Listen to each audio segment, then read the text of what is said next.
Black women in leadership. What's the fuss? For some, the conversation about women in leadership is just beginning, and for others, it feels as though it's never ending. But why should we discuss women in leadership, especially Black women in leadership, when it feels as though their presence already exists? What are the questions we need to ask as we diversify leadership within Canada? However, before we discuss this, it's important to note that this video was created on the Indigenous lands of Canada. The various Indigenous cultures of Canada have allowed the various cultures and traditions in our nation to thrive.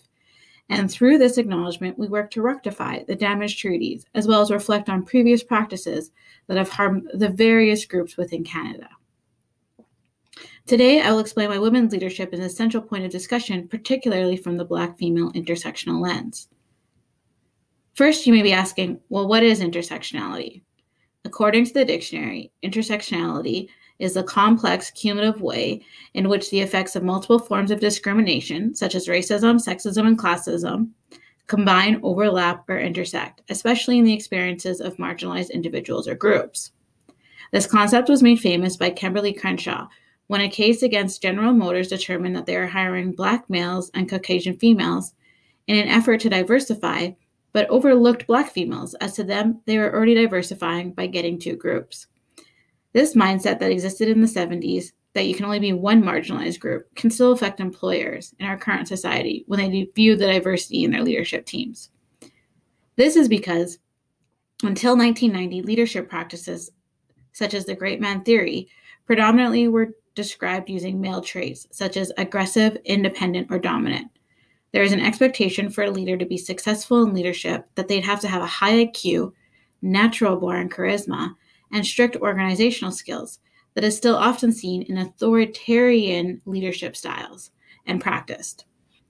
As the human leadership experience has developed, though, so is the definition of leadership, the concepts and its expectations. Throughout this evolution, authors have characterized leaderships into concepts such as political, tribal, human resources, and symbolic, based on their operating principles, because they overlapped. The easiest way to think about this is old school versus new school. Political is one side of the spectrum that requires strict, rigid structure that is created or developed by one or few leaders. And symbolic, on the other side, sees success once the group is working together on goals that may not be tangibly defined. Authors such as Peter Senge and Elizabeth Thornton simplified New Age theories further by identifying the specific traits and practices required for successful leadership. These practices and principles included systems thinking, personal mastery, mental models, building shared vision, team learning, and the ability to challenge systems. However, to see success in these principles, leaderships must have the following traits. They must take responsibility to embrace the characteristics, things like self-awareness, authenticity, vulnerability, and a clear definition of not only their values, but the group's values. So now you may ask yourself, well, why does race matter? Are not all women the same? Well, first, let's look at the statistics. Since 1986, females have represented 50% of Canada's population, and that continues to increase. The Black population has doubled in size over the years and continues to grow, but is also very similar because within the Black population, it is 51.6% women. In 2016, 50% of women held doctorate degrees, and 40% of women had secondary education, whereas only 29.1% of men carried secondary education. The percentage of all immigrants with master's or doctorate degrees is twice that of the Canadian-born population. For example, in 2006, 43% of visible minority women were of the core working age, born in Canada, had a university degree, compared to 22% of their non-visible minority counterparts. So what do these statistics mean for you? Well, Michelle Obama, a famous leader out of the States, said it best. Success isn't about how much money you make, but the difference you make in people's lives. Women have the ability to make a difference in people's lives, regardless of microaggressions and aggressions. Microaggressions are comments or actions that subtly or unconsciously, or sometimes even unintentionally, express a prejudice towards a member of a marginalized group. And aggressions are a forceful action or procedure that are intended to dominate or master. Authors such as Weiner and Harris highlighted the women's struggle in leadership to find a way to become positive agents of change while dealing with stereotypes that are associated with the female gender. Things like being hormonal or a higher risk due to childbearing responsibilities or just misogyny theories. In action, this was seen in Alberta with Rachel Notley, NDP cabinet. She was berated in terms of negative connotations related to her sex when she made decisions that people did not agree with. Or recently, in the global health pandemic, Alberta's deputy health minister received more criticism for her appearance than policies, but received the blame when her male counterpart could not accurately enforce the policies that she created. However, Black women have dealt with these aggressions even further due to their race and their gender, and has seen in public comments that they're funny looking or uptight, or that if they appeal to a white audience, they're actually despised by their other Black female counterparts. They can be seen as independent, physical, or aggressive, and when they do that, they're called a dyke. A prime example of this is in media outlets, American political leaders such as Michelle Obama and Kamala Harris. They focused on their appearance, experiences, and tone of voice instead of their platforms and what they were accomplishing. So what does this all mean for organizations, leaders, and followers? It means we have to ask ourselves a lot of questions. If our goal for diversity is leadership, are we willing to operate and embrace practices that rely on EQ traits in order to create a thriving organization and vision achievement? Can we commit to looking at both the short-term and long-term goals and factor in the gains that come with diversity? If so, we must look further.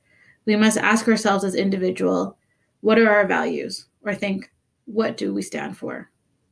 We must ask ourselves, what is my noble cause? Or what am I living for? What are my desired outcomes? Or what do I want personally and for the group? We must ask ourselves, what are our assets? Or what do I do and where am I that support the inclusion of females and Black females? And we must ask ourselves, what are my behaviors? Or what will I change to ensure that I have an inclusive leadership team and inclusive leadership lifestyle? It means challenging ourselves to question the qualitative traits such as technical skills and required efficiencies we ask of leaders, and asking our unconsciously created systems if they favor particular identities over others. I know, lots of questions, so think of this easy example. When looking for a service, we ask people we know but fail to question how broad our network is. If our network has the same hobbies, habits, education, and career, they will most likely refer someone of the same. If our network looks exactly like us, we'll continue to refer those individuals and then be left wondering why we're not getting referrals from other demographics. It means challenging ourselves to look for non-qualitative traits associated with emotional intelligence. How can we embrace the EQ traits found within individual attitudes and behaviors that emphasize the public good? Various findings support such a prediction, specifically with members of legislative bodies, women, minorities, and especially women of color, are more likely than their white male colleagues to advocate for compassion policies that promote the interests of women, minorities, children, families, and the poor, and also support public welfare in areas such as healthcare, education, and social justice. For example, this can be seen in the American social leader Vanessa Williams, who continues to pave the way for others. She used the trauma and loss to rebuild her identity for good. She was the first African American to win Miss Universe, but due to both microaggressions and aggressions that would not have been allowed in our current society, she was stripped of her Miss Universe title in the same year. Although this was a huge setback, she dealt with the trauma and turned the pain and focused her skills that laid behind her beauty. Since then, she has had a flourishing career and been nominated for 11 Grammys and advocates for women's rights, gay rights, and other social justice issues. In Canadian history, women can be seen such as Kathleen Livingstone, Stella Meggie, and Violet King. They paved the way for others to become lawyers, directors, hockey players, and even cabinet members. So as you leave this video today, remember, women epitomize the qualities of affection, servanthood, empathy, high IQ, and nurturing more than men do.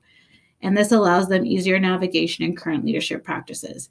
As people have observed more women competently serving as leaders, it no longer seems strange that a woman is in charge.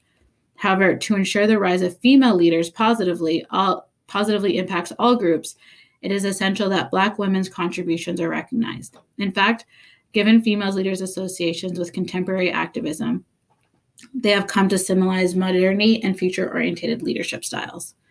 We need to challenge the systems when we do not see a balance of male and female, but we also need to challenge the systems when we don't see a balance of race.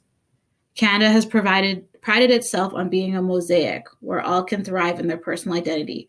But are we adjusting to support that, or are we living in a one-size-fits-all?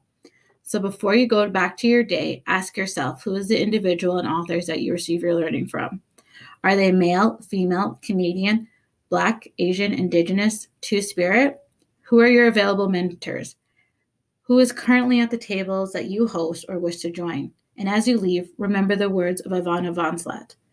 The way to achieve your own success is to be willing to help someone else get it first.